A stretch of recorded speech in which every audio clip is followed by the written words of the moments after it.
गुना जिला कांग्रेस ने रविवार को राजीव गांधी कांग्रेस भवन में बैठक रखी, जिसमें पूर्व प्रधानमंत्री डॉक्टर मनमोहन सिंह को श्रद्धांजलि अर्पित की। इस मौके पर कांग्रेस नेताओं ने मनमोहन सिंह के कार्यकाल को आर्थिक सुधारों वाला युग बताया और इस बात पर जोर दिया कि उन्होंने मौन रहकर ही ऐसे आयाम स्थापित कर दिए जिसे कोई भुला नहीं सकता। श्रद्धांजलि सभा में प्रमुख रूप से जिला कांग्रेस अध्यक्ष मेहरबान सिंह धाकड़, बमोरी विधायक ऋषि अग्रवाल मौजूद रहे। सभा को नूरुल हसन नूर, कैलाश नारायण भार्गव, रमेश चेंडू, प्रकाश धाकड़ आदि ने संबोधित किया। जिलाध्यक्ष मेहरबान सिंह धाकड़ ने कहा कि डॉक्टर मनमोहन सिंह ऐसी शख्सियत थे जिन्हें जिंदगी भर स्मरण रहने वाले उन्होंने काम किए। रोजगार गारंटी योजना ऐसा क्रांतिकारी कदम था जिसे पलायन करने वाले मजदूरों को गांव में ही रोजगार उपलब्ध कराया। इस योजना ने गांव में अधोसंरचना विकास के कार्यों को भी विस्तार दिया। पहले पुल पुलिया जैसे कार्यों के लिए गाँव को सांसद विधायकों पर निर्भर रहना पड़ता था, लेकिन डॉक्टर मनमोहन सरकार में लागू की गई मनरेगा योजना ने गाँव को आत्मनिर्भर बनाया और संबल बनाया। धाकड़ ने बताया कि मनमोहन सिंह भ्रष्टाचार के सख्त खिलाफ थे। उनकी सरकार में जिन मंत्रियों पर भ्रष्टाचार के आरोप लगे, मनमोहन सिंह ने उनका इस्तीफा लिया।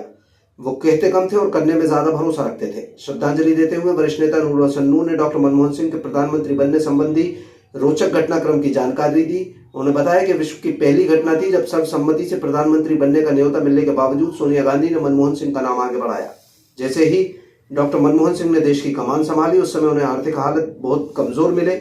इसके बावजूद उन्होंने काम के बदले अनाज, भोजन का अधिकार और जानने का अधिकार जैसे 3 बड़े कानून लागू किए और देश की अर्थव्यवस्था को सुदृढ़ बनाया।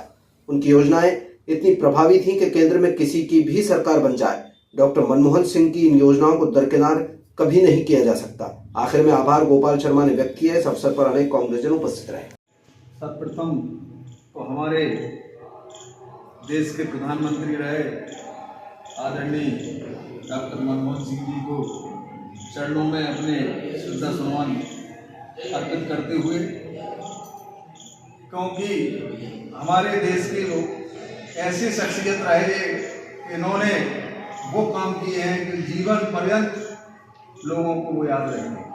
क्योंकि इनका सब में महत्वपूर्ण जो काम था रोजगार गारंटी का। उस रोजगार गारंटी के माध्यम से जो मजदूर हमारे इधर उधर पलायन करते थे, उनको पलायन को रोकने के लिए उन्होंने वहीं पे इस तरह काम खोले और उन कामों में कोई सीमा नहीं थी कि जितना काम पंचायत चाहे उतना काम कर सकती थी। सिर्फ उसमें था कि 60% कच्चे काम होंगे और 40% पक्के काम होंगे। तो उससे जो फायदा हुआ कि जो गांव में कभी पुलियां नजर नहीं आती थी और लोग वह नाले में से उतरने को मजबूर हो जाते, लोगों को रास्ता नहीं मिलते थे, खेतों में रास्ता नहीं मिलते थे, एक टगर से दूसरी टगर में जाने के लिए रास्ता नहीं थे। तो उन्होंने ऐसा रास्ता उन्होंने खोजा कि आप चले जाओ कहीं भी, जितनी चाहो उतनी लोगों ने अपनी पुलियां बनाई। गांव में एक गांव में 3-3, 4-4 पुलियां बनाई, जबकि पहले विधायक और सांसदों के लोग चक्कर लगाते थे कि हमको कैसे ही एक आध विधायक निधि, सांसद निधि से कहीं पुलिया मिल जाए जिससे हमारे गांव का आगमन सुलभ हो जाए, लेकिन ऐसा संभव नहीं हो पाता था। लेकिन मनमोहन सिंह जी ने वो काम करके दिखाया कि आज गांव में सड़कें, कच्ची सड़कें, पुलिये, ये सब काम रोजगार गारंटी के माध्यम से हुआ। और इनके साथ साथ जिस समय हमारे देश में किसानों पे आत्महत्या कर रहे थे, जो कर्ज का बोझ था, भारी बोझ लगा हुआ था, तो उन्होंने 72,000 करोड़ का एक मुश्त कर्जा माफ किया था। वो इतना बड़ा निर्णय था कि आज तक इतना बड़ा निर्णय कोई भी शख्सियत नहीं ले पाई। उससे हमारे किसानों को और सबको बहुत ज़्यादा उसका फायदा मिला। वर्तमान के जो हालात हैं, जो शासन है, उसमें तो चोर बचाए शोर जैसी स्थिति है कि चोरी करो और जोर जोर से चिल्लाओ और अच्छा साबित करने का प्रयास करो। लेकिन डॉक्टर मनमोहन सिंह जी ने सिर्फ काम पे विश्वास किया और शोर कभी नहीं मचाया। उन्होंने जो काम किया वो हमेशा जीवन पर्यंत तक याद रहेगा। और उनके कार्यकाल में अगर किसी पे कोई आरोप लगा, किसी मंत्री पे आरोप लगा, तो उस मंत्री को तत्काल उन्होंने इस्तीफा उसका मान लिया। उसका कारण था कि कई मंत्रियों ने हमारे उस कार्यकाल में इस्तीफे दिए, जबकि वो लोग कभी गलत सिद्ध नहीं हुए, बाद में वो दोष मुक्त हुए।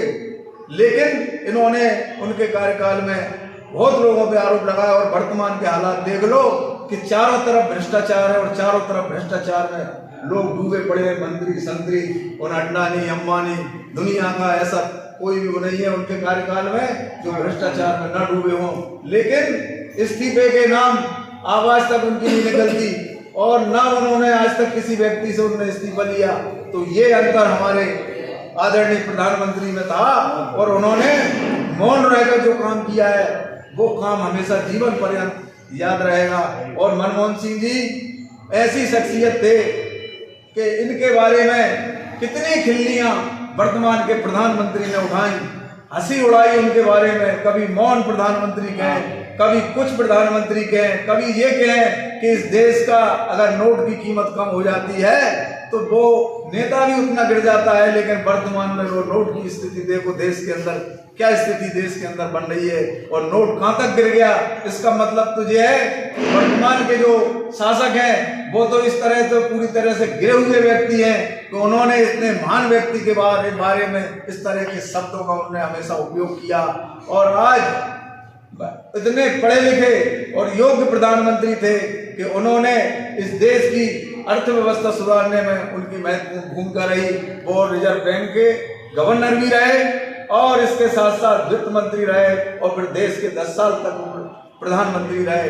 तो मनमोहन सिंह जी के लिए जो पढ़े लिखे लोग हैं, जो समझदार लोग हैं, जो समझते हैं, वो आज अपने मन में सारे लोगों को कष्ट है और सारे लोग उनको याद कर रहे हैं। तो मैं आज इस अवसर पर उनको बार बार उनके चरणों में अपने श्रद्धा सुमन अर्पित करते हुए उनको सच्ची श्रद्धांजलि अर्पित करता हूँ। धन्यवाद।